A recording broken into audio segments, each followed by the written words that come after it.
In the chiasm of Daniel 2 through 7, we saw that Daniel 2 and 7 parallel each other theme-wise. Do they parallel in other ways? The vision of Daniel 2 divides its symbols in two by material type, metals versus non-metals, while Daniel 7 divides by creature type, beast versus human, human-like. Daniel 2 uses 4 metals, gold, silver, brass, and iron, while Daniel 7 uses 4 beasts, lion, bear, leopard, and nondescript beast. Daniel 2 uses 2 non-metals, clay contrasted with mountain stone, while Daniel 7 uses 2 humans, the eyes of a man and a mouth speaking, human characteristics of the little horn, contrasted with the Ancient of Days, one like the Son of Man. In Daniel 2, gold is the king's metal, while in Daniel 7, the lion is the king of beasts, and the eagle is the king of birds. In Daniel 2, the legs and feet contain iron, while in Daniel 7, the nondescript beast has iron teeth. In Daniel 2, the feet of the statue have 10 toes, while in Daniel 7, the nondescript beast has 10 horns. The metals beasts represent the state, kingdoms, kings, according to Daniel 2 and 7, while the non-metals, humans, human-like, represent the church, God's people. Not sure that is so. Not sure it holds for Daniel 2's clay or Daniel 7's eyes and mouth. Clay, God's people, the church. But now, O Lord, thou art our Father. We are the clay, and thou our potter, and we all are the work of thy hand. Isaiah 64:8. Prophet, seer, and spokesman. Eyes. Before time in Israel, when a man went to inquire of God, thus he spake, Come, and let us go to the seer. For he that is now called a prophet was before time called a seer. 1 Samuel 9:9. A prophet or seer, that is, one who sees. A mouth. And he, Aaron, shall be thy spokesman unto the people, and he shall be, even he shall be to thee instead of a mouth, and thou shalt be to him instead of God. Exodus 4:16. And the Lord said unto Moses, See, I have made thee a god to Pharaoh, and Aaron thy brother shall be thy prophet. Exodus 7:1. Thus, eyes and a mouth are symbolic of a prophet, or in other words, a spokesman for God. And that is what God's people, the church, is supposed to be, a spokesman for God. Daniel 2 and 7. The fall of the church. According to Daniel 2, iron, as in the legs of the statue, plus separate and distinct potter's clay, becomes or is transformed into iron mixed with miry clay, as in the feet and toes of the statue. According to Daniel 7, a little horn or horn, as in one or more of the 10 horns of the nondescript beast, plus a separate and distinct eyes of a man and a mouth speaking for God, becomes or is transformed into a little horn with eyes of a man and a mouth speaking great words against the Most High. Though Daniel 7 does not mention this transformation explicitly, we are assured that it indeed did happen because of the parallel that exists between Daniel 2 and 7. Note, the iron remains unchanged in the above interaction.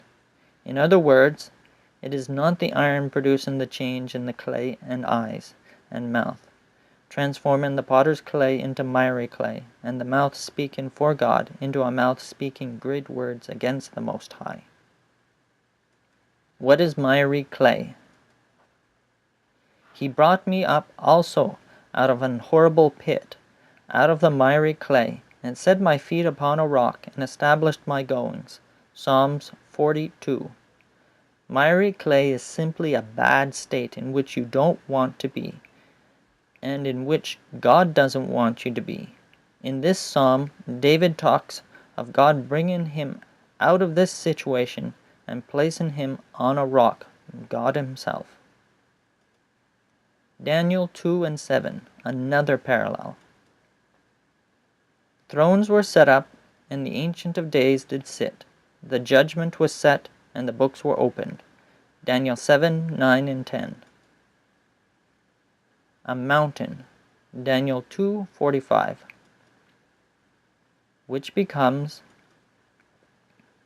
without hands, that is by a supernatural act, that mountain with a chunk missing, a stone-sized chunk, and a stone. Daniel 2:34 and 45. And this process on the mountain is interpreted by Daniel as setting up a kingdom. Daniel 2:44.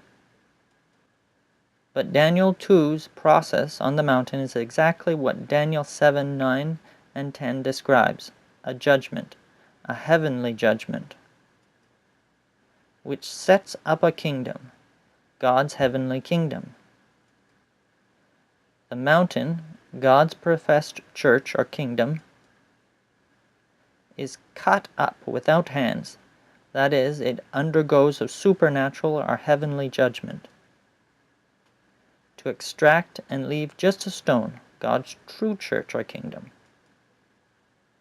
One like the Son of Man came with the clouds of heaven, and came to the Ancient of Days, and they brought him near before him, and there was given him dominion and glory and a kingdom. Daniel 7, 13 and 14.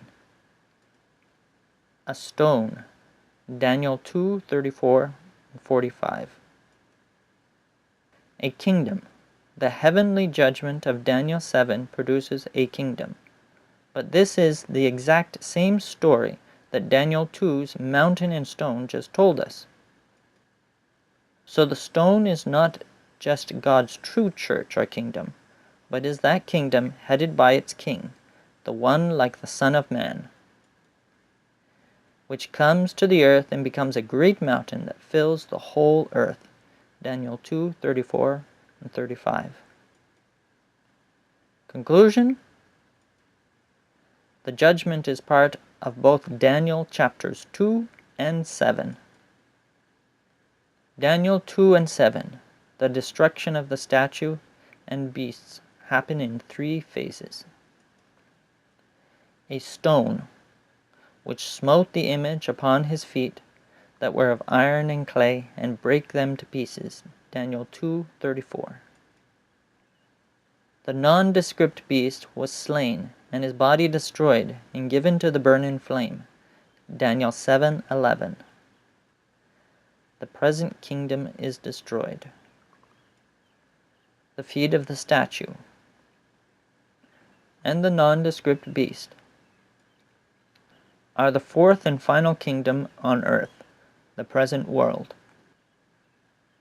Then was the iron, the clay, the brass, the silver, and the gold broken to pieces together. Daniel 2:35. The first 3 beasts of Daniel 7 are destroyed. All kingdoms destroyed. This is implied of the beasts in Daniel 7.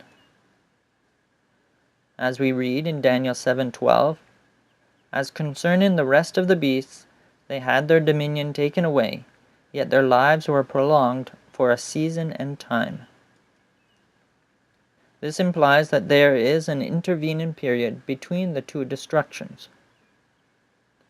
What happens during this period, to the statue specifically? Daniel 2:34 says of the feet, break them to pieces. The underlying Hebrew means to pulverize, to turn into powder. But in Daniel 2:35 we read, the iron, the clay, broken to pieces together. Broken to pieces together is translated from the same Hebrew term which means pulverize. And the only place that clay exists is in the feet. How do you pulverize a second time?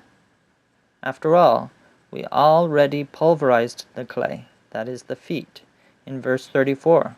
So how can we pulverize the clay again in verse 35? Note, to be able to pulverize a second time implies a prior reforming. The 3 prior kingdoms are preserved, and then all the kingdoms are resurrected. Daniel 2 and 7.